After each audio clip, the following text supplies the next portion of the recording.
नमस्कार साथियों, तेरी मेरी कहानी साइकोलॉजिकल सेशन में आप सभी लोगों का स्वागत है। आज तेरी मेरी कहानी के इस 50 एपिसोड का जो दिन है वो आज तेरी मेरी कहानी का 50 एपिसोड है और हम बहुत सारे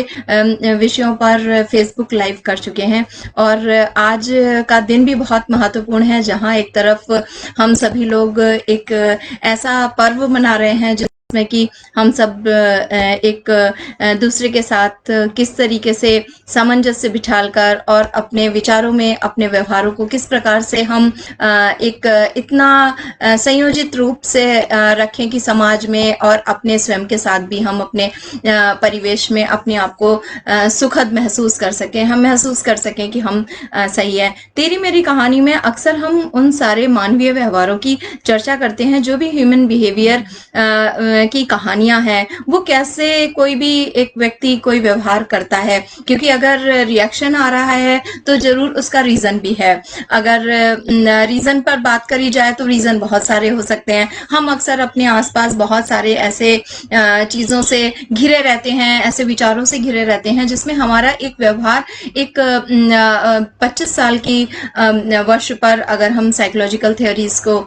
माने और उन सब पर देखें तो उसमें हमारा एक 24 के बाद 25th ईयर का जब एक एडल्ट हो जाता है तो वहां जाके उसका एक मेच्योरिटी, एक certain level of thought processing system एक स्टेबलाइज मोड पर चला जाता है। वहां से उसकी पर्सनालिटी, उसके बहुत सारी चीजों पर असर डालती हैं। धीरे धीरे करके वो अपनी लाइफ में आगे बढ़ता है और अपनी जॉब में, अपनी फैमिली लाइफ और अपनी सोशल लाइफ को जी रहा होता है। वहीं पर कई बार ऐसा देखा गया है कि फॉल्स मेमोरीज उसके व्यवहार पर कहीं ना कहीं असर डाल रही होती हैं। ये जो फॉल्स मेमोरी है उनको हमने फॉल्स मेमोरी कैसे कहा और क्यों कहा, और ये कैसे इतनी प्रभावित करती हैं कि हम आज के 24 आवर्स और आज के अपनी जो हमारे अचीवमेंट है, जो हमारी एक्सपीरियंसेस हैं, वो कहीं ना कहीं कई बार सामने नहीं आ पाते और इनका एक बहुत बड़ा रोल हो जाता है हमारे सोचने के तरीके पर। फॉल्स मेमोरी उन मेमोरीज को कहते हैं जो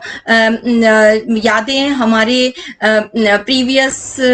लाइफ में कुछ ऐसी हैं जिनकी रियलिटी को हमने चेक नहीं किया है, वो रियल हैं या सिर्फ दूसरों के द्वारा हमारे एक विचार के रूप में हमको दे दी गई हैं, या हम उस समय एक उस सर्टेन लेवल ऑफ मैच्योरिटी को अचीव ही नहीं कर पाए थे और हमने हमारी एक कोई मेमोरी बन गई और जहां पर हम अपने आप को उसी तरीके से देखते हैं। जहां पर बात होती है कि मेमोरीज की, तो अच्छी भी होती हैं और बुरी भी होती हैं। हम अक्सर बातों में चर्चा करते हैं, मेरी कुछ बहुत अच्छी यादें हैं, मेरी कुछ बहुत कड़वी यादें हैं। तो ऐसा नहीं है कि जो कड़वी यादें हैं वही सिर्फ फॉल्स मेमोरी है या जो अच्छी यादें हैं वही सिर्फ फॉल्स मेमोरी है। तो यहाँ पर फॉल्स मेमोरी वो यादें हैं जहां पर आप उनसे आज निकल नहीं पा रहे और वो कहीं ना कहीं आपके व्यवहार को एक नेगेटिवली एस्पेक्ट दे रही हैं या इस तरीके से सोचने के लिए आपको मजबूर करती हैं कि आप सोचें और उसी की तरीके से व्यवहार करें। तो सबसे पहले ये समझ लेते हैं कि जो हमारा फॉल्स मेमोरी का पार्ट है वो कैसे बाकी नॉर्मल मेमोरी से अलग हो जाता है। जैसे कि मैं एक एग्जांपल देती हूँ कि सपोज एक व्यक्ति है और उसके बचपन की या बिफोर 18 कुछ यादें हैं जहां पर वो अक्सर अपनी हाइट को लेकर टोका जाता है या उसको स्टेज फोबिया है, वो बहुत अच्छा वक्ता नहीं है, या और साथ में उसके जो एकेडमिक अचीवमेंट हैं वो भी प्रॉपर उतने सर्टेन लेवल ऑफ एक लेवल को अचीव नहीं करता। तो वहां पर अक्सर उसको उसके टीचर्स, उसके पेरेंट्स, उसके फ्रेंड्स, उसकी सोसाइटी के आसपास के लोग उसको बोलते हैं कि हाँ तुम तो बोल नहीं अच्छा पाते, तुम्हारी हाइट भी बहुत अच्छी नहीं है या तुम्हारा पढ़ाई में ध्यान नहीं लगता, तुम आगे चल के अच्छा होगा कि नौकरी तो नहीं मिल पाएगी, तुम बिजनेस कर लेना। ये उसकी बिफोर 18 की यादों का हिस्सा है। उसके बाद वो आगे बढ़ा होता है, वो एक सर्टेन लेवल को अचीव कर लेता है एकेडमिक के थ्रू, उसके बाद उसकी नौकरी भी लग जाती है। लेकिन वो कई बार जब 30 वर्ष का भी हो जाता है तो उसके बाद वो कई बार अपने डायलॉग्स में ये चर्चा करता है, कई बार तो वो अपने बच्चे के साथ चर्चा कर रखा होता है कि बेटा लंबा होना बहुत अच्छा होता है, आप लंबाई पर ध्यान दो, आपकी लंबाई अच्छी होनी चाहिए। कई बार वो ये भी कह रहा होता है कि अगर पढ़ोगे नहीं तो फिर आपको नौकरी नहीं मिल पाएगी। कई बार वो ऐसे भी डायलॉग्स को बोल रहा होता है कि अरे शुरुआत से ही स्टेज पर जाकर बोला करो, नहीं तो ये स्टेज का फोबिया अगर एक बार बैठ जाता है तो निकलता नहीं है। जबकि वो आज एक नौकरी पर, अच्छी खासी नौकरी पर है, उसने एक ठीक ठाक, बहुत एकदम A+ ग्रेड तो हम नहीं यहाँ लेके चल रहे इस कहानी में, लेकिन अगर एक एवरेज ग्रेड पे उसने अपनी स्टडीज को भी किया और उसके बाद वो आज की डेट पे बहुत अच्छी नौकरी भी कर रहा है। तो फिर आज वो एक कंपनी में अच्छे एक पद पर है, उसके बाद भी ये ऐसे डायलॉग्स उसके बातों में क्यों आ रहे हैं? कहीं ये उसकी फॉल्स मेमोरी का हिस्सा तो नहीं? वो आज जान चुका है कि एक जो लेवल हाइट का उसको चाहिए था वो उसके पास है, उसके पास नौकरी भी है, उसके पास उतनी एक क्वालिफिकेशन भी है, और वो आज कंपनी में अपने जॉब से रिलेटेड जितने भी ऐसे प्रेजेंटेशंस हैं, वर्क हैं जहां उसको बोलना है, वो वहां बहुत आगे बढ़ चढ़ के हिस्सा लेता है और बातचीत करता है। लेकिन फिर भी वो ये ऐसे वाक्यों को अपने बच्चों को और अपने घर में या जहां पर भी उसको लगता है कि उसे कुछ किसी को शिक्षा देनी है या किसी को एक मैसेज देना है, तो वो इन्हीं चीजों से रिलेटेड देता है। तो यहाँ पर क्वेश्चन आता है कि कहीं उसके विचार उसकी फॉल्स मेमोरी से कनेक्टेड तो नहीं है? ये फॉल्स मेमोरी में जब हम और डीप में जाते हैं तो ऐसी स्टोरीज में वो अक्सर निराश भी मिलता है। यहाँ पर उसके अंदर एक ऐसे विचार आ रहे होते हैं जहां वो अपने आप को सैडनेस फील करता है, और जब बहुत आप डीप में चर्चा करते हैं तो कहता है हाँ, my childhood was not very happy, और मैं बहुत शर्मीला व्यक्ति था, मैं अक्सर पढ़ाई में भी अच्छा नहीं था, तो अक्सर लोग कहते थे कि तुम्हें नौकरी तो नहीं मिलेगी। तो ये जो फॉल्स मेमोरी है जो हमारे आज से लिंक नहीं रखती, आज की असलियत नहीं है, ना ही ये उस सिर्फ एक क्षणिक एक मोमेंट पर कुछ विचार लोगों ने हमसे चर्चा करी, कुछ हमने अपने बारे में समझा जब हम मैच्योर नहीं थे, और ऐसे करके हमारी कुछ मेमोरीज हमारे अनकॉन्शियस लेवल पे चली गई। इन्हीं को फॉल्स मेमोरीज कहते हैं। तो ये एक एग्जाम्पल आई थिंक आपको समझने के लिए ज्यादा बेहतर होगा। इसी प्रकार से महिलाओं की बहुत सारी फॉल्स मेमोरी है। तुम गोरी नहीं हो, तुम खाना अच्छा नहीं बनाती हो, तुम बहुत ज्यादा बोलती हो। तो इस तरीके के जो एक सर्टेन नॉर्म्स हैं, उन सारे नॉर्म्स के तहत हम लोगों को देखते हैं और लोगों को परसीव करते हैं। फॉल्स मेमोरी में क्या होता है? दो चीजें हैं फॉल्स मेमोरी में, एक है सेल्फ और एक है अदर्स। सेल्फ पर जब हम बात करते हैं तो कैसे फॉल्स मेमोरी से एक व्यक्ति का सेल्फ वहां से डाइवर्ट हो जाता है या वो नेगेटिव एस्पेक्ट में चला जाता है। उसकी अपनी सेल्फ इमेज, उसको उसका perception, self perception, self cognitive and reasoning towards self, उसके अपने सेल्फ अचीवमेंट्स, वहां पर उसके जो एक बिहेवियर है, थॉट है, और एक कॉन्सेप्चुअल थिंकिंग है, कनेक्टिविटी है टुवर्ड्स द पीपल, वहां पर वो सब उसकी फॉल्स मेमोरी का हिस्सा बन रही होती है और वो आगे आ रही होती है एक हडल की तरह, एक ऑब्स्टिकल की तरह। वो आगे बढ़ के बहुत फ्री होके अपनी लाइफ को नहीं जी पा रहा है और वो अपनी उन पुरानी मेमोरीज के साथ आज भी कनेक्ट है। इस तरीके से एक व्यक्ति का जब सेल्फ इतने पर्सपेक्टिव में फॉल्स मेमोरीज की वजह से प्रभावित होने लगता है तो वहां पर उसको अपनी फॉल्स मेमोरीज को जरूर चेंज करने की जरूरत आ जाती है। इसी तरह अगर एट द सेम टाइम हम सेल्फ से हटकर अदर्स पे बात करें कि आपकी फॉल्स मेमोरी में बहुत पहले आपको दूसरे लोग कैसे देखते थे, वो आपका पेरेंट, आपका पार्टनर,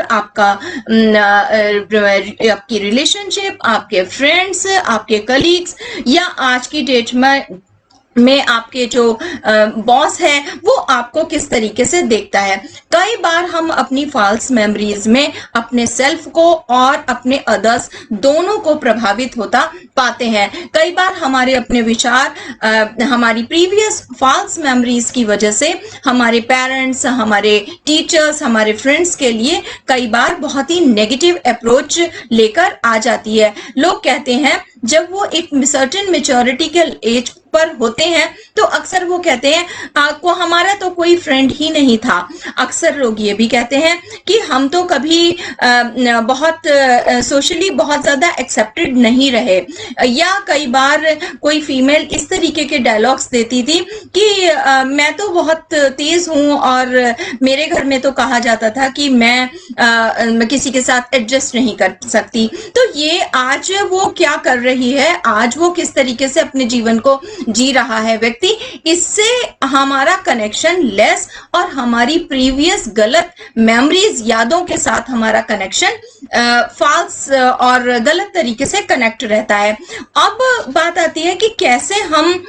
जो हमारी पास्ट मेमोरीज हैं हमें उसमें ये देखना होगा कि एक वो मेमोरी जिसमें हम एक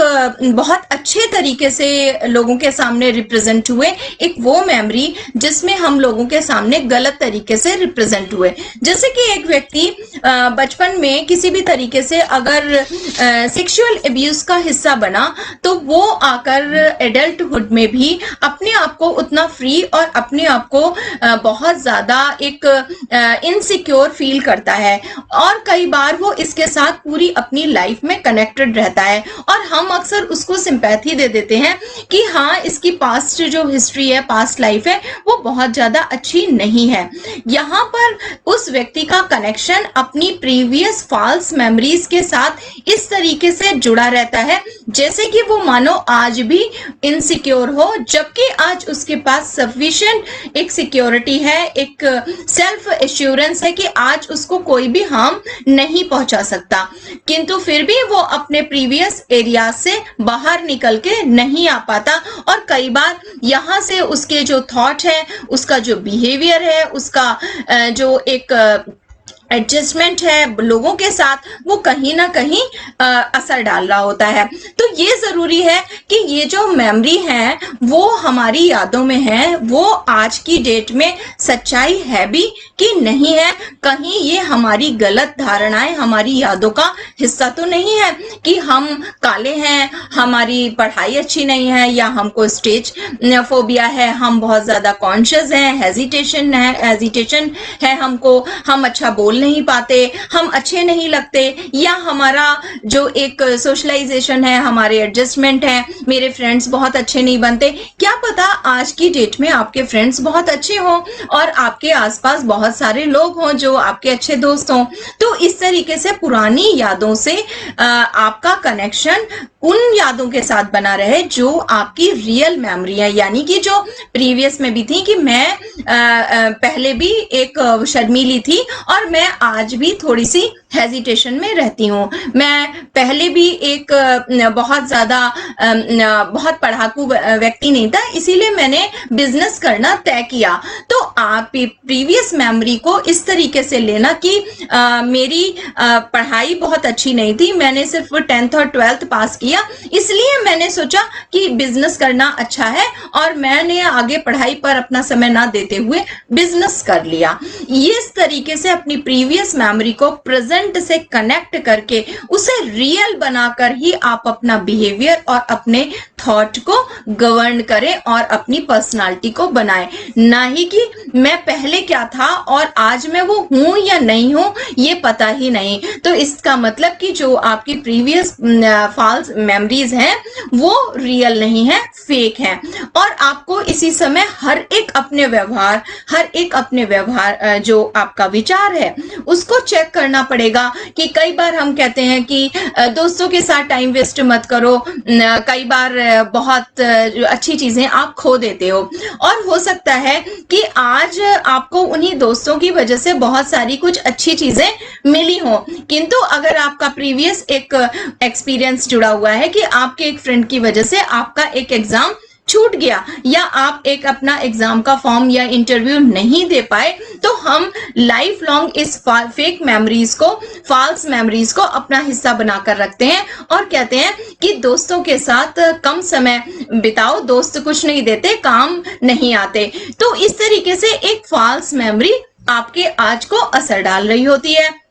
ऐसे बहुत सारी कहानियां हैं, बहुत सारे ऐसे व्यवहार हैं जिसमें हम देखते हैं कि हमारी फॉल्स मेमोरी हमारे आज का कैसे बहुत ही एक शार्पनेस के साथ हिस्सा बन जाती है और हम उनसे कभी भी पीछा नहीं छुड़ा पाते और हम सोचते हैं कि ये रियल है। जी हाँ, ये रियल नहीं होती और हमें वहां पर ये चेक करना होगा अब सबसे पहले कि कैसे माने कि ये फॉल्स मेमोरी है या ये रियल मेमोरी है, ये फेक है, ये रियल है। वहां पर सबसे पहले आपको अपने विचार, अपनी चॉइसेस और अपने एक्शंस, यानी आप जो कर रहे हैं, कहीं ऐसा तो नहीं कि आप पहले बहुत अच्छे स्पोर्ट्समैन थे और आप उसमें सक्सेस नहीं हुए, तो आज आप अपने बच्चे को, या आप खुद भी कहते हैं कि खेलने से कुछ नहीं होता, खेलना अच्छा नहीं होता क्योंकि मेन जो काम आएगी वो आपके पढ़ाई आएगी। तो आज आपको ये चेक करना होगा कि आपकी जो ये विचार है, आपके जो एक्शन है और आपका जो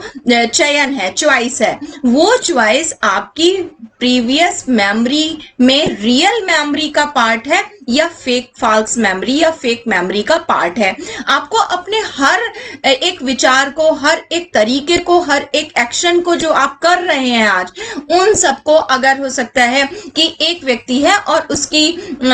जो फादर है वो फादर बहुत धार्मिक है और किसी कारणवश उनकी एक्सीडेंटल बहुत अर्लियर एज में देहांत हो जाता है। तो एक स्टोरी ये भी मेरे सामने आई कि वो व्यक्ति ये कहता है कि वो भगवान पर विश्वास नहीं करता। तो यहाँ से वो, यानी कि उसने एक फॉल्स मेमोरी को अपने अंदर आज धारण कर रखा है और आज का उसका विचार, आज का उसका व्यवहार और आज की उसकी चॉइस उसी फॉल्स मेमोरी के कारण बन गई है। तो इस तरीके से कई बार होता है कि हमारे अंदर एक इच्छा होती है कि हमारी सरकारी नौकरी लगे और किसी कारण से हमारी सरकारी नौकरी नहीं लगती। तो हम कई बार अपने बच्चों को अपने आसपास हमेशा अपनी बातों में, अपने विचारों में यही बता रहे होते हैं कि सरकारी नौकरी अच्छी होती है, प्राइवेट नौकरी में जॉब नहीं करनी चाहिए। इस तरीके से इसे ऐसे जितने भी आपके विचार हैं, जो भी आपकी चॉइसेस हैं, और उन सबको आप बार बार चेक करें कि वो फॉल्स मेमोरी की वजह से तो नहीं है। आप आज को कनेक्ट करें कि आज आपके अचीवमेंट, आज आपके आसपास के लोगों के अचीवमेंट, आज आप जिन लोगों को देख रहे हैं उसके अकॉर्डिंग आपके विचार निरंतर चेंज होने चाहिए। विचारों का स्टक हो जाना या उनका एक ही रूपता में बार बार आपके सामने आना, ये एक रिजिडिटी होती है और यहाँ से हम कई बार एक जिद्दी व्यवहार को अपने अंदर धारण कर लेते हैं कि हम बदलना ही नहीं चाहते। तो जो बदलने में सुंदरता है वो शायद एक स्थिर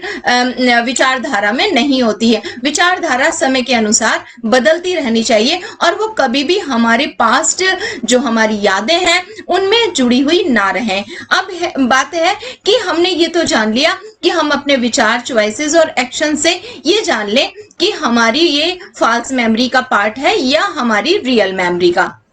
अब जब हमें पता चल गया है कि हमारी ये फॉल्स मेमोरी का पार्ट है, ये हमारा कोई एक पुराना एक ऐसा बिलीव या ऐसा विचार था जो हमने खुद से अपने अंदर हमने इसको लाए या दूसरों ने हमारे अंदर इसको इंसर्ट किया। कई बार जो इस तरीके की विचारधारा है, कई बार तो हम खुद में ही बना लेते हैं। हम शर्मीले हैं, हम काले हैं,